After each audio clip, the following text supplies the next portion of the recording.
Virus की आमद के पूरे 1 साल बाद उसके खात्मे की दवाई भी आ चुकी है। जी हाँ, ब्रिटेन ने अमेरिकन कंपनी फाइजर के कोरोना वैक्सीन के इस्तेमाल की मंजूरी दे दी है और अगले हफ्ते से ये ब्रिटेन में आम व्यक्तियों को लगना शुरू हो जाएगी। आपकी जानकारी के लिए बता दें कि एक वैक्सीन को डेवलप होने में अमूमन 8 से 10 साल के रिसर्च और ट्रायल्स लगते हैं, लेकिन ये वैक्सीन इतनी जल्दी कैसे विकसित हो गई और भारत में यानी कि आप तक ये वैक्सीन कब तक पहुंचेगी, आइए जानते हैं। अभी तक कई देसी विदेशी कंपनियां कोरोना की वैक्सीन बनाने का दावा ठोक चुकी है, पर फाइजर इसमें सबसे आगे रही है। इसकी ट्रायल्स में 44,000 लोगों को शामिल किया गया। डेटा की प्रोसेसिंग और एनालिसिस के लिए आर्टिफिशियल इंटेलिजेंस का इस्तेमाल किया गया और साइंटिस्ट ने शिफ्ट्स में 24/7 काम किया, जिससे वैक्सीन के ट्रायल्स जल्दी कंप्लीट हो जाएं। सबसे जरूरी बात, ट्रायल्स में सर दर्द और थकान के अलावा कोई सीरियस साइड इफेक्ट नहीं दिखाई दिए। अब सवाल ये उठता है कि क्या ये वैक्सीन भारत में आएगी, और जवाब है नहीं। इसका कारण है फाइजर के स्टोरेज के लिए जरूरी -70 डिग्री सेल्सियस का तापमान, जिसकी तैयारी अभी भारत में नहीं है। भारत में इस समय 3 वैक्सीन के ट्रायल लगभग तीसरे स्टेज पे चल रहे हैं, लेकिन इसमें सबसे आगे है सीरम इंस्टीट्यूट ऑफ इंडिया के ऑक्सफोर्ड एस्ट्राजेनेका के साथ डेवलप की गई कोविशील्ड। इसके शुरुआती नतीजे काफी उत्साहजनक कहे जा रहे हैं। सीरम इंस्टीट्यूट ऑफ इंडिया के डायरेक्टर अदर पूनावाला के अनुसार जनवरी 2021 में ये वैक्सीन सरकार के उपयोग के लिए दे दी जाएगी। वहीं अप्रैल 2021 तक इसके ओपन मार्केट में आने की संभावना है। इसकी कीमत 500 से 700 रुपए के बीच रहेगी, पर सरकार को ये वैक्सीन 200 रुपए में बेच दी जाए। अब सवाल यह है कि वैक्सीन आपको कब मिलेगी।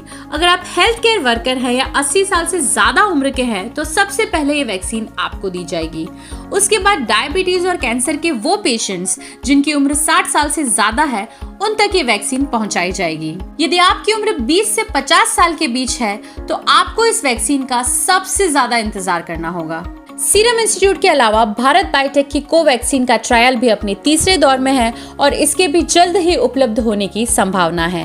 रशिया में इस्तेमाल की जा रही स्पुतनिक 5 वैक्सीन के तीसरे स्टेज के ट्रायल के लिए डॉक्टर रेड्डीज लैब ने रशियन कंपनी से करार किया है। वहीं फार्मा कंपनी जायडस कैडिला की वैक्सीन भी अपने दूसरे स्टेज में है। भारत सरकार की योजना अगले साल जुलाई तक 30 करोड़ लोगों को वैक्सीनेट करने की है। इसमें ज्यादातर वे लोग होंगे जो कोरोना के खतरे का सबसे ज्यादा सामना कर रहे हैं।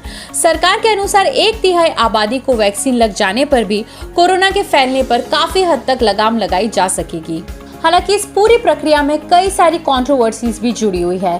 ट्रायल्स के समय चेन्नई के एक वॉलंटियर ने सीरम इंस्टीट्यूट से 5 करोड़ के हर्जाने की मांग की थी। उसका आरोप था कि सीरम इंस्टीट्यूट की वैक्सीन के साइड इफेक्ट से उसे कई शारीरिक और मानसिक परेशानियों का सामना करना पड़ा।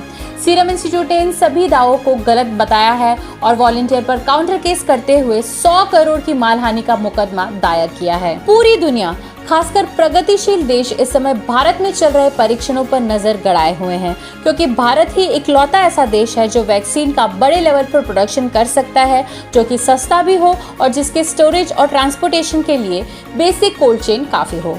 वैसे ये पहली बार है जब ब्रिटेन आदि यूरोपियन देश किसी वैक्सीन का उपयोग इतनी जल्दी शुरू कर रहे हैं।